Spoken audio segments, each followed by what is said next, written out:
Hi, I'm Jared Wolf from NothingButJets.com, and I'm here with Logan Rudman, and we're going to talk Jets and the draft coming up on Thursday.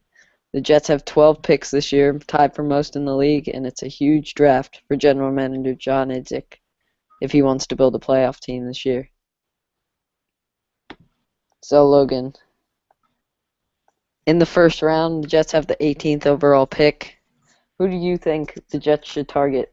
Number one, who should be their big target in the first round? Well, it's been looking since the season ended that the Jets really need a wide receiver, and I think the two front runners for that pick right now for them are Odell Beckham Jr. out of LSU and Brandon Cooks out of Oregon State. And I feel that there's a pretty good chance now with Beckham's stock on the rise that he might not be there at 18. And with the Ravens picking right before the Jets, they're at 18. And in order for the Jets to get the receiver that they want, I think they might have to trade up to maybe top 10 for Mike Evans, the 15th around there to get to,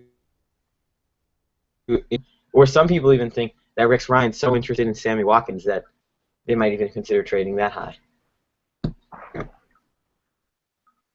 Yeah, I think the top target should be LSU wide receiver Odell Beckham Jr. He's a dynamic receiver, runs about a 4.4, can make plays on special teams and on offense.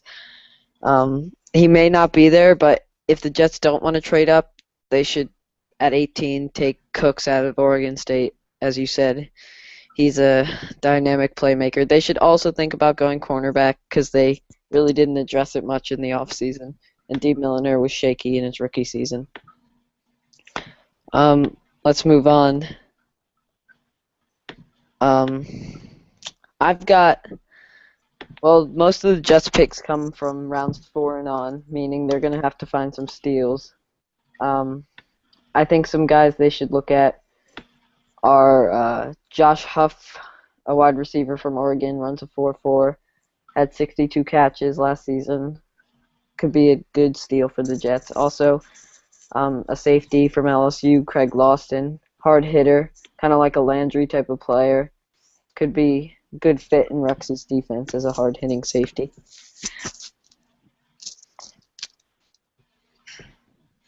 All right, now, the Jets have 12 picks in this draft, so they should be able to address a lot of their needs. But what do you think is the most underrated area of need for the Jets? I think the most underrated area of need for the Jets is outside linebacker. I think people sometimes push it off. The Jets push it off. They haven't really taken one. They have Copels, who's very talented, but doesn't always give 100% effort. Then they have Calvin Pace, who seems like he's been on the Jets for so long. Antoine Barnes coming off injury, but it's a position that they could get a lot stronger at.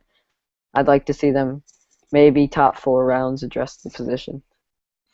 Yes, and in general, their linebacking core, I mean, moving Copels to outside linebacker, that's not as easy a switch as some might have thought it would have been. And yes, former Jet Joe Klecko, one of the best Jets of all time, he actually compared Copel's ethic to looks like Tarzan, plays like Jane, which a lot of people are sort of agreeing with. And he also made some comments about Muhammad Wilkerson, but I'm not really going to get into that because I couldn't agree. Another area that the Jets could address is guard. Their offensive line, I like it. Mangold's the leader, but he's getting up in age. DeBrick's getting up in age. You got Willie Colon, he's pretty old. They signed Giacomini from the Seahawks. He can do the job, and they got Brian Winters, a rookie from last year, who was up and down in his rookie season. All right, Logan. Today Ian Rappaport from NFL Network said that the Jets have heavy interest in trading into the top 10. Do you think the Jets should trade up, and why? Yes or no? Well, yes, I think it is good. It would be great for the Jets to trade up, but it all depends on what they have to give up, and that's always what it's about with the draft. Picking at 18, it's the middle of the pack, and if you really want that star receiver like that Evans or that Watkins, or like A.J. Green, who was the last receiver to be taken in the top 10, then you're gonna have to No, give something no, up. no. I don't think the Jets should trade up at all. Stay at 18. You can get a great player at 18, like Brendan Cooks possibly. You could even maybe Ebron Falls, a corner like Denard or Fuller.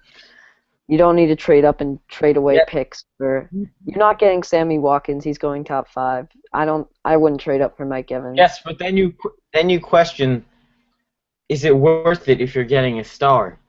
But then playing devil's advocate, is it worth it to give up next year's second or first round pick if that's necessary? So I see it from both sides.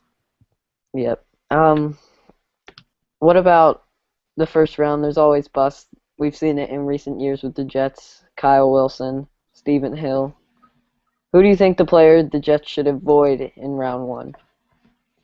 Well, I haven't heard this guy as much in conversation recently, but if we're looking receiver, stay away from Kelvin Benjamin, in my opinion. He's a big guy. He's a big target, but I think the Jets can get someone better. I think that they should stay away from him. Yeah, I totally agree. That's who I was going to say. But if I want to choose somebody else, not go with what you said, the player round 1 is Darqueze Denard at Michigan State. I think he has tremendous talent. I think he could be a good corner, but I just don't think he's worth it at 18. If he falls to 18, I'd rather go for I like Kyle Fuller better. I think the Jets shouldn't take Darqueze Denard out of Michigan State. All right, let's switch gears a little bit. We've talked about the draft. Let's talk about the Jets' actual team, the players who are actually on the roster. Right now, Jets got 2 starting quarterbacks on the roster, Geno Smith and Michael Vick. Who's got the upper hand in your opinion, and who do you want to win the job? Well, who do I want to win the job?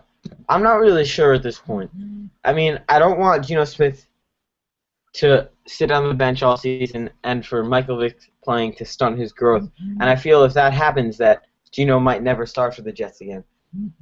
But I feel like Geno can learn a lot from Michael Vick. I feel like Geno has the ability to be mobile. He's definitely not as quick as Vick, but he can definitely come out of the pocket more because we saw some flashes from him last year. He had some nice touchdown runs. And in the end, I think Geno will be the starter, but I'm not yet sure if I think he should be the starter. I got to wait and see who they come out of the draft with, how their offense is looking. Yeah, I totally agree. Geno should be the starter. He's young. There's no need to stunt his growth. Vic said the other day that he thinks Geno's the starter right now. He's just trying to help Geno be the best quarterback he can be, and I totally agree. Haven't really spoken to you much about this. Your thoughts on the Jets offseason? Decker, CJ, Demetri Patterson, Jacoby Ford. Well, I'm going to tell you who I think what my favorite signing was, and I think it's obvious to a lot of people. I think Chris Johnson was a fantastic signing. He adds a whole other dimension to the Jets offense, and if Michael Vick did end up starting, I mean, remember that tandem of LeSean McCoy and Michael Vick? McCoy was just so much of a better player when Vick was on the field, and if Vick starts, Chris Johnson I think, will pick up his play a lot. And the Decker signing, I also liked a lot. We're not yet sure if he's a number 1 receiver because, he was catching passes from one of the greatest QBs in the NFL. Well, the greatest, in my opinion, right now. All right. We've got a fan question from Steven from East Hampton. He asks, Logan, what do you think about Joe Klecko calling out Quentin Copels and calling him Jane. What do you think about it? You know, people come out like that all the time. They come out and they insult the ethic of other players. We've seen this in all sports. And, you know, I think that Klecko calling him out is just unnecessary. I mean, the Jets organization has done a lot for him. And I feel like calling Copels out was unnecessary, and mentioning Muhammad Wilkerson as well was unnecessary as well. Yeah. Thanks for watching. Enjoy the draft on Thursday. Logan, you got anything to add? Yeah, I just wanted to go run through quick. We talked about the Jets, but just the top 5 in the NFL draft, the top 5 picks, who you thought was going to go, and if you project any surprises. Number 1, I have Jadeveon Clowney out of South Carolina. Can't miss prospect. He's going to be a stud. Number 2 to the Rams, I have Greg Robinson, an offensive tackle out of Auburn. They could go Sammy Watkins, which would surprise me, but you never know with them. This is my surprise pick. I have the Jaguars taking Johnny Manziel out of Texas A&M. I think that franchise, more than any, needs an awakening. And who's better to awake a franchise, well, besides Tim Tebow, than Johnny Manziel? Khalil Mack would be the safe pick, but Manziel seems smart. And then 4 to Cleveland, I have Sammy Watkins. And I think they go 26. They have another first rounder at 26. I think they could maybe snatch a Derek Carr or Teddy Bridgewater. Watkins and Josh Gordon would be one of the funnest tandems to watch in football. And then 5 to Oakland. At this point, I have Khalil Mack, who's a stud pass rusher out of Buffalo. And just to run through my top 5 quick. Number 1, Texans. I think it's pretty obvious they have to go with who is clearly the best prospect in the draft, and that's Clowney. I've heard some talk the last 2 days, possibly Khalil Mack hopping into that spot. And I know last year with the draft, the Chiefs, everyone thought they were going to take Jekyll, and they ended up taking Eric Fisher number 1 overall. Maybe we'll see that happen, but I don't predict it. Number 2, to the St. Louis Rams. Some people think they're looking at Manziel. I think that's a joke. They're not giving up on Bradford just yet. Maybe next year, if this year it doesn't go too well, they go for a quarterback. Jameis. Yeah, maybe next year. But it seems like he might be playing himself down with his off-the-field problems, stealing crab legs. I'm not sure what that's about. Well, number 2, I think they go with Sammy Watkins. They need to give Bradford some help. This is why I think that for the Jets to trade up and get Watkins, it's pretty much out of the picture right now. But we'll see what develops.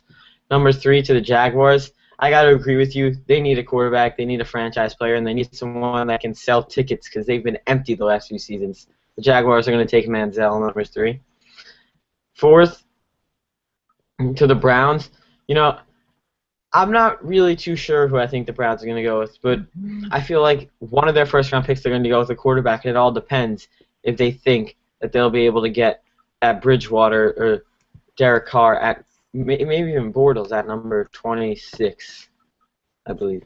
And what about Oakland? Oakland 5. Oakland, they traded for Matt Schaub. I'm not too sure if he's the future because he's kind of playing on the decline after a bad season last year. I think the Raiders go with Khalil Mack. They lost a few years ago. They drafted McClain, Rolando McClain. He's now out of football, retired. Hard to want it. Roll Tide. So yeah, I think that top 5 rounds out with Khalil Mack, and I think that no one moves into the top 5. I think it's going to play out the way it is, and we'll see what happens. Can't wait for Thursday.